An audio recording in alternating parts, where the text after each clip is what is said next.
Olá, meus amigos, sejam bem-vindos a mais um vídeo do canal do YouTube da Pneumoteca, aqui sempre discutindo temáticas ou artigos em pneumologia, tanto pneumologia pediátrica como pneumologia de adulto, né? Sempre as doenças mais prevalentes em pneumologia, porque a gente traz essa temática para o clínico. Convido a você a nos seguir no nosso Instagram, @pneumoteca, onde temos sempre as novidades sobre pneumologia. Já que você já está assistindo esse vídeo aqui, que se inscreva no nosso canal e que dê um joinha, um like aqui no nosso vídeo. E convido também a você a conhecer o nosso site pneumoteca.com.br. O tema de hoje, Pseudomonas aeruginosa em bronquiectasias. Bronquiectasia é uma situação muito frequente no dia a dia, principalmente do clínico, do pediatra um pouco menos, mas do clínico ele é muito frequente, tá bom? Então vamos discutir um artigo sobre esse tema. E lembrar que no final temos a nossa tradicionalíssima dica de cinema. Vamos lá então, né? Esse é o nosso artigo, isolamento de Pseudomonas aeruginosa e fatores de risco de infecção das vias aéreas pelo Pseudomonas em pacientes com bronquiectasias não fibrocísticas. Então, em pacientes que não têm fibrose cística. Esses são os autores do artigo, a quem nós agradecemos a realização do mesmo e os conhecimentos fornecidos que nós vamos utilizar no nosso dia a dia. Então, é um reconhecimento que nós fazemos sempre aos autores, e aqui são os serviços onde foi feito o estudo, né, da Universidade Federal do Ceará, do Departamento de Medicina e Cirurgia, do Hospital de Messejana, todos de Fortaleza, e do Hospital Otávio Freitas, em Recife, Pernambuco. E ele foi publicado no Jornal Brasileiro de Pneumologia em 2021.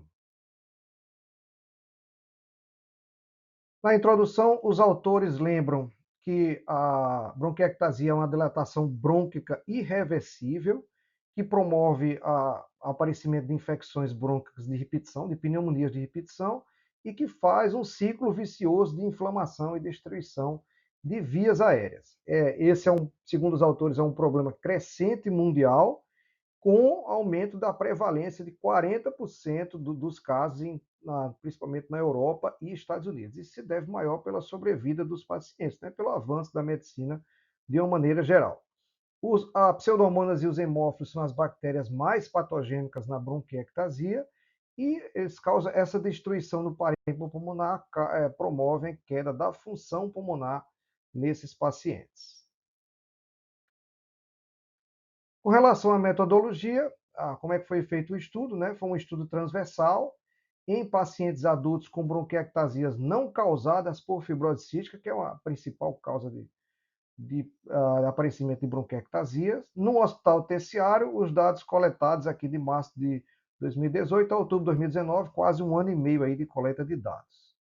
Os critérios de inclusão foram pacientes com diagnóstico de bronquiectasias por tomografia computadorizadas realizadas nos 12 meses anteriores e pacientes sem exacerbações no último mês, né, nas últimas 4 semanas.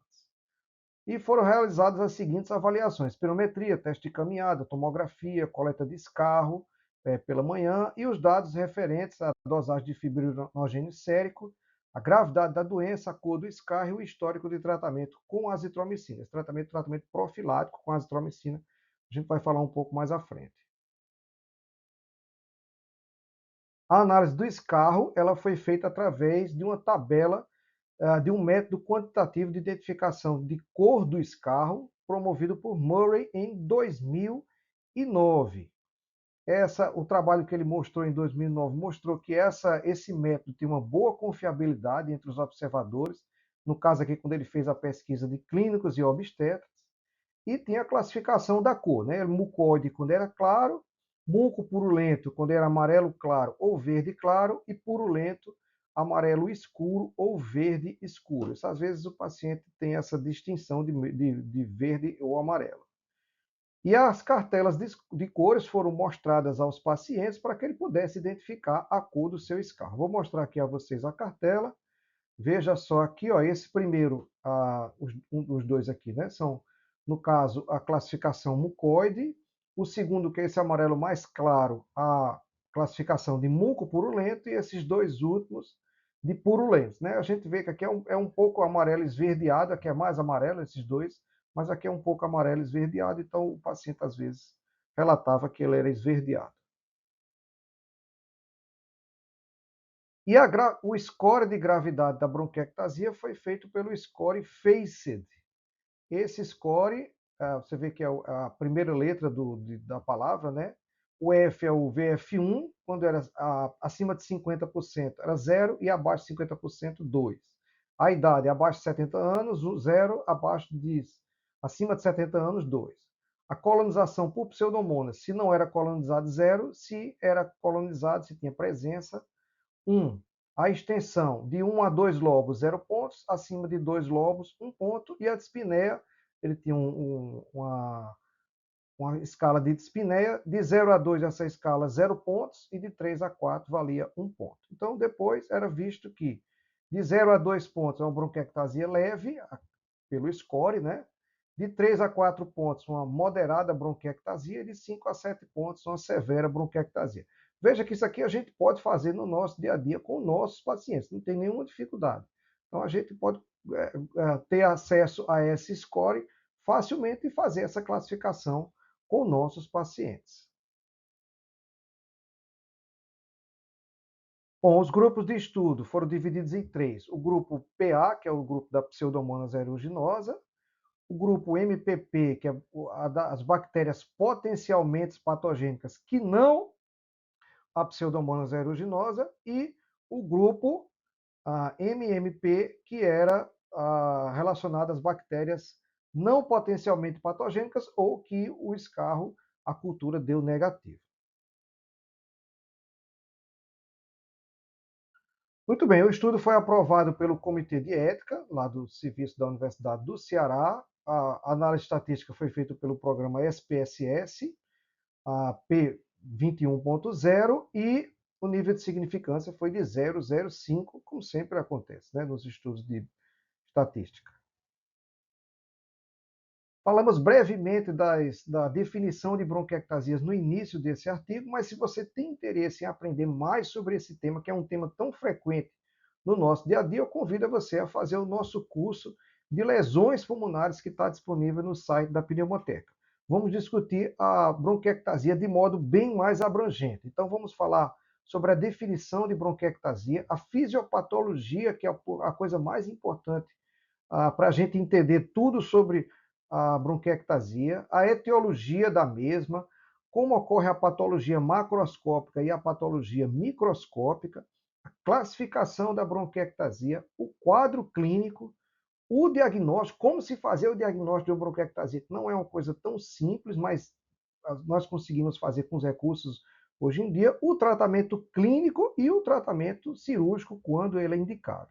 Mais ainda do que a bronquiectasia, nós discutimos também nesse curso de lesões pulmonares o derrame pleural sobre todos os seus aspectos, as atelectasias também sobre todos os aspectos, e o pneumotórax também. São todas as situações que você vai sim debater um dia no seu trabalho com pacientes com essas patologias, então essas informações vão ser muito úteis no seu dia a dia como profissional de saúde.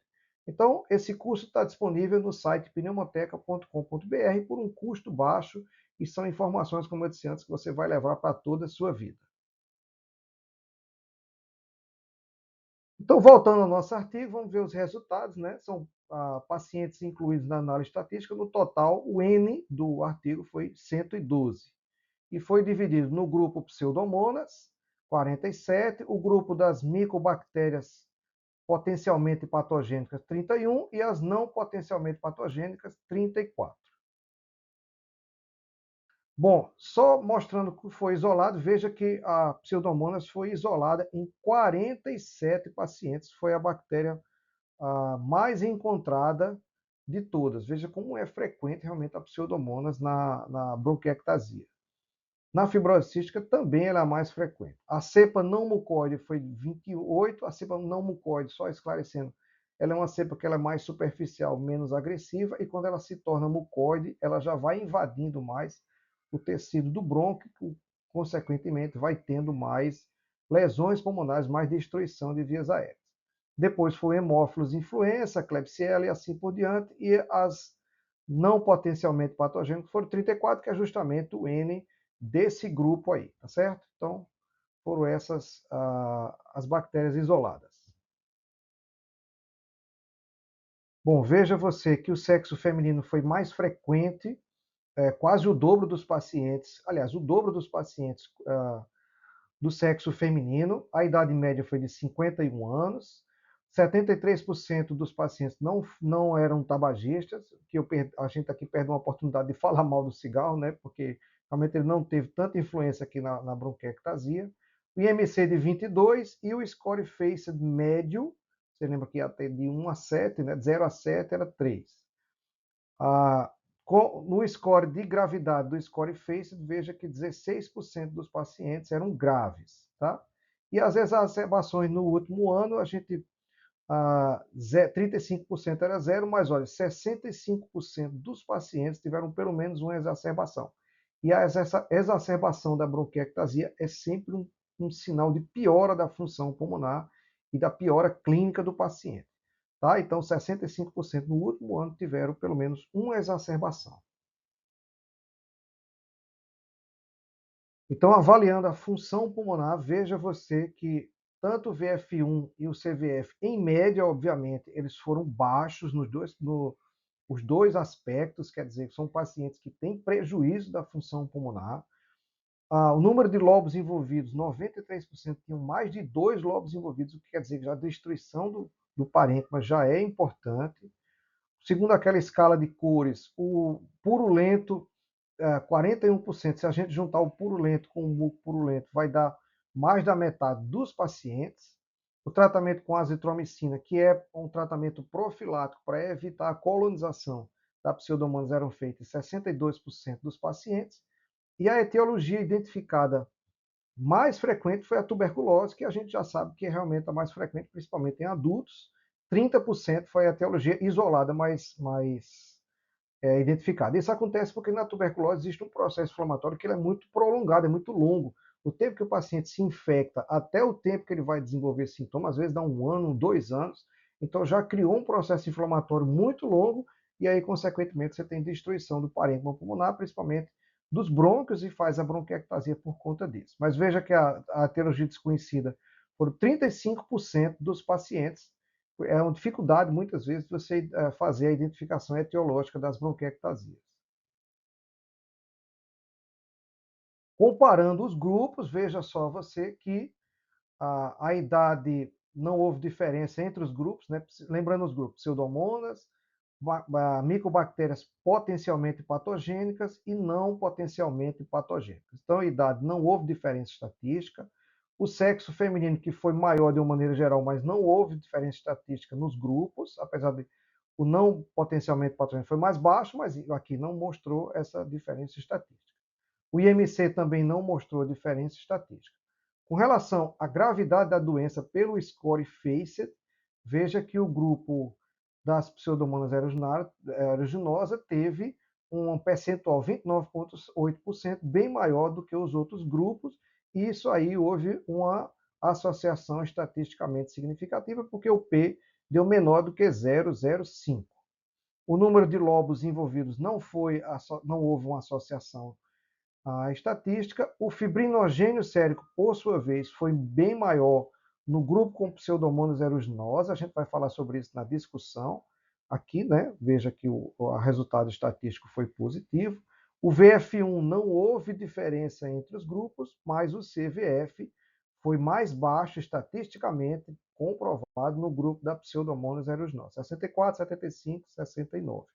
Veja que aqui abaixo de 0,05. Cadê o 0,02? E o teste de caminhada de 6 minutos, não houve diferença estatística entre os grupos. Ainda outras avaliações, o índice de dispneia entre os grupos não revelou diferença estatisticamente significativa, mas o escarro purulento, veja só, 66% foi bem maior, mais identificado no grupo da pseudomonas do que nos outros dois grupos, com uma associação estatística também significativa.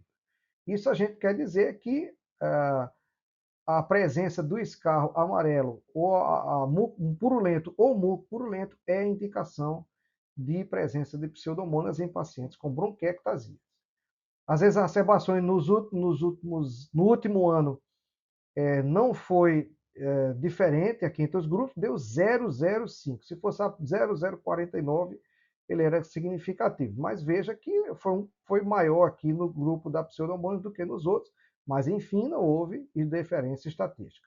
As hospitalizações no último ano não mostrou diferença estatística, veja só, mas o tratamento com azitromicina foi feito muito mais frequência, 80,9% do grupo do Pseudomonas contra 58,41% dos outros dois grupos, com a associação estatisticamente significativa.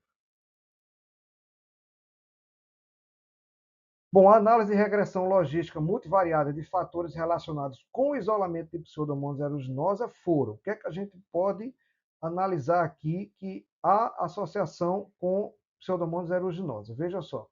O escarro purulento foi associado e o fibrinogênio acima de 400 miligramas por decilitro foi associado a Pseudomonas em pacientes com bronquiectasia. Sexo feminino, doença grave, CVF, só isso daí não justifica a suspeita de Pseudomonas aeruginosa, mas escarro purulento e fibrinogênio acima de 400 justifica a suspeita dessa infecção. Bom, vamos discutir aqui o nosso artigo. É um artigo muito bom, eu gostei muito desse artigo, me trouxe muitas informações e eu acho que vai trazer também para você. 42% dos pacientes apresentaram isolamento do Pseudomonas e houve associação com fibrinogênio acima de 400 miligramas por decilitro e escarro purulento, como dissemos no slide passado. A cartela de cores do escarro de Murray, essa cartela é muito fácil de usar, muito útil. Os autores indicam que é um meio rápido e prático de suspeita de Pseudomonas nos pacientes e ele indica gravidade da inflamação, destruição de vias aéreas, atividade de enzima proteolítica e presença de doença neutrofílica. Então, olha só como uma coisa tão simples vai nos trazer um dado tão importante que a gente vai mudar a conduta para o nosso paciente. O fibrinogênio elevado é uma indicação de inflamação sistêmica e pacientes com pseudomonas eles apresentam uma inflamação maior do que as outras bactérias. Um estudo de Menendez de 2022, um estudo observacional e prospectivo, mostrou que aumentos progressivos de citocinas pró-inflamatórias sistêmicas e a PCR, né, que é a proteína C reativa, em pacientes hospitalizados com bronquiectasias. A pseudomonas foi isolada durante as fases aguda e crônica e o nível de inflamação no sistema permaneceu alto após a fase aguda. Veja como a pseudomonas é danosa para o organismo. Um outro estudo, publicado em 2016, observou que os marcadores inflamatórios sistêmicos, incluindo PCR e fibrinogênio, estavam significativamente elevados em pacientes com DPOC, né, com bronquiectasia. Ele estudou apenas pacientes de DPOC, certo? Os que tinham bronquiectasias apresentaram PCR e fibrinogênio mais elevados do que os que não tinham bronquiectasias. Então, o uso de marcadores inflamatórios é necessário para detectar a gravidade da inflamação e melhorar o tratamento de pacientes com bronquiectasia. Aí o fibrinogênio foi um biomarcador cuja medida está disponível no dia a dia, que é fácil de fazer e que vai nos dar informações importantes sobre a inflamação no organismo do nosso paciente. Então, um outro estudo publicado em 2011 de pacientes com bronquiectasias, olha o que ele mostrou, que níveis de fibrinogênio e PCR foram maiores naqueles com colonização das vias aéreas do que aqueles que não tinham colonização. E que os colonizados por pseudomonas, eles tinham nível de fibrinogênio e PCR ainda maiores do que aqueles que eram colonizados por outras bactérias. Né? Então, ele fala que o estudo atual mostrou também que houve uma associação de pseudomonas e redução da capacidade vital forçada na espirometria, e que o pseudomonas, além de inflamação e destruição de vias aéreas, promove piora da função pulmonar. O estudo atual também mostrou que pacientes com bronquiectasia têm associação de colonização por pseudomonas e uso crônico da azitromicina, exatamente para tentar evitar que essa colonização aconteça, mas não houve relação estatística da colonização por pseudomonas e exacerbações, né? E em admissão hospitalar, como nós falamos no slide mais anterior. Uma meta-análise de 9 estudos, né, com 530 pacientes publicada em 2014, mostrou que o uso de macrolídeos reduziu o número de pacientes com exacerbações e reduziu o número de exacerbações por paciente. Então, essa é a função da azitromicina no tratamento das bronquiectasias, reduzir a colonização e, consequentemente, reduzir o número de exacerbações. E a doença mais grave, que é pelo score FACED, houve uma associação com a colonização por pseudomonas. Bom, então, nas conclusões, os autores relatam que a colonização por pseudomonas é uma situação grave para pacientes com bronquiectasias, com destruição das vias aéreas, inflamação local e inflamação sistêmica também, além da perda de função pulmonar. A cartela de cores do escarro de Murray pode sugerir a colonização por pseudomonas em pacientes que você já conhece que têm bronquiectasia. E a dosagem de fibrinogênio sérico é um marcador interessante para identificar a infecção desses pacientes e é um exame fácil e barato de se fazer no dia a dia. Então não tem dificuldade de fazer isso daí. Então com a cartela de cores e com a dosagem de fibrinogênio sérico, a gente tem muita informação para utilizar para esse paciente. E o uso de azitromicina contínuo auxilia para evitar a colonização por pseudomonas em pacientes com bronquiectasia. Muito bem, vamos, baseado nesse último slide, né, como vamos usar essas informações no nosso dia a dia, né? Paciente que você já conhece, que é portador de bronquiectasia e passa a ter escarro amarelo escuro ou verde escuro, existe uma grande chance de fazer a colonização por pseudomonas. Você mostra a ele aquela carteira de cores de Murray, você acha aí na internet, ou aqui mesmo, né? Você acha na internet, fácil isso daí, e você vai ter acesso a essa informação de maneira muito fácil. Então, nessa situação, você pode iniciar o tratamento da erradicação, de maneira geral, com quinolona, ciprofloxacina pelo menos 14 dias, e fazer o segmento com azitromicina em dias alternados contínuos. Normalmente a gente usa segunda, quartas e sextas-feiras, você faz esse tratamento com ele de maneira contínua. E solicitar nessa situação, que a paciente que aparece nessa situação, solicitar fibrinogênio e PCR aqui para a gente acrescentar, para averiguar o grau de inflamação desse paciente. E você tem uma conduta que você vai melhorar muito a qualidade de vida desse paciente, tá certo? Fazendo coisas simples, como a gente viu nesse artigo aí. Então, na minha opinião, foi um artigo muito útil para a gente utilizar no nosso dia a dia. A gente pode aplicar o Score Face de maneira fácil, a gente pode aplicar a cartela de cores de Murray de maneira fácil também, e pode solicitar fibrinogênio e PCR também de maneira fácil e conduzir melhor o nosso paciente. Para isso se viu esse estudo, né? Então a gente agradece muito, eu agradeço muito aos autores que fizeram esse estudo, porque nos trouxe informações muito importantes. Bom, vamos aí então à nossa dica de cinema. Então vamos lá, a nossa dica de cinema hoje é Seven. No Brasil teve o título de Os Sete Crimes Capitais. Eu achei esse título bem interessante, para ser sincero. E é um filme do ano de 1995. O diretor chama-se David Fincher. Você já assistiu algum filme dele? Benjamin Button, Garota Exemplar. Tem um recentemente que está na Netflix que chama Assassino, Clube da Luta, que eu nem gostei tanto, é meio cultuado, mas eu nem gostei tanto. Mas enfim, é um diretor bem cultuado e você já assistiu algum filme dele. Essa dica eu faço principalmente para os mais jovens, porque eu acho que toda a minha geração já assistiu esse filme. Então, a pessoa abaixo de 35 anos já assistiu menos, porque ele é um filme menos falado, já está ali mais escondido, que é o nosso objetivo aqui, falar dos filmes escondidinhos aí. Mas esse é um dos maiores filmes de suspense de todos os tempos. Ele conta a história de uma perseguição a um serial killer. Esse serial killer ele mata de acordo com os 7 pecados capitais. É por isso que o nome do filme ficou Os Sete Crimes Capitais, né? No Brasil, tá certo? Quais são os 7 pecados? Soberba, avareza, luxúria, ira, gula, inveja e preguiça. E ele vai fazendo os crimes de acordo com esses 7 pecados capitais. Existe uma razão de ser para isso daí. O assassino ele quer dar um recado chocante para a população, porque na visão dele a população está se perdendo com futilidades, com pecados e assim por tudo. Então esse filme é de 95. Você imagina se fosse hoje essa situação, né? Nosso Senhor Jesus Cristo. Muito bem, e aí Brad Pitt e Morgan Freeman são os dois policiais, como você está vendo na imagem, que são encarregados de fazer essa investigação aí. Né? E o assassino ele deixa muito poucas pistas e vai completando a sua obra no decorrer do filme. Está aí mais uma vez o Brad Pitt e o Morgan Freeman.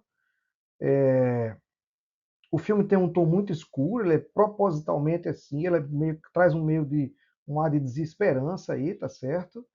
E essa é a Gwyneth Paltrow, né, que ganhou o Oscar de Fernanda Montenegro há muito tempo atrás, e que ela faz o papel da esposa do Brad Pitt. Eu não vou dar spoiler aqui, né? Não vou mostrar a vocês. Eles até esconderam do cartaz quem era o ator que fazia o assassino. Eu não vou falar para vocês aqui. É mais uma cena aqui, olha, que o Brad Pitt tá com o Morgan Freeman aqui na tentativa de solucionar esse mistério aí. O filme reserva um final que eu considero a cena de maior suspense da história do cinema. Então você fica realmente pilhado ali para assistir o que é que vai acontecer no final. Ele é um filme, tem uma violência, ele é um pouco chocante pela maneira que ocorre os assassinatos, né? Porque o assassino quer passar essa mensagem, então é preciso um pouco de estômago aí para assistir esse filme. Mas se você assistir, eu tenho certeza que você nunca mais vai esquecer, porque é um filme que vai ter conversa para muito tempo, porque é um filme realmente muito forte e ele tem essa base dele aí, tá certo? Bom, enfim, é um filmaço, teve só uma indicação ao Oscar. Se fosse hoje em dia, né, teria todas, ganharia todas, porque os filmes. A Nora, Deus me livre. Então, uma indicação ao Oscar, foi só de edição, de montagem, né? Então, é isso aí, no tempo que os filmes indicados eram bons. Então é isso. Então, filme de hoje, Seven, onde ver, no Amazon Prime, para quem é assinante, na HBO. E no Google Play e YouTube, se você quiser pagar, mas é baratinho ali, R$ 7,90, se eu não me engano, você assiste esse filme. Pessoal, até a próxima, com mais um artigo, mais um tema sobre pneumologia e a nossa famosíssima dica de cinema. Valeu, até mais.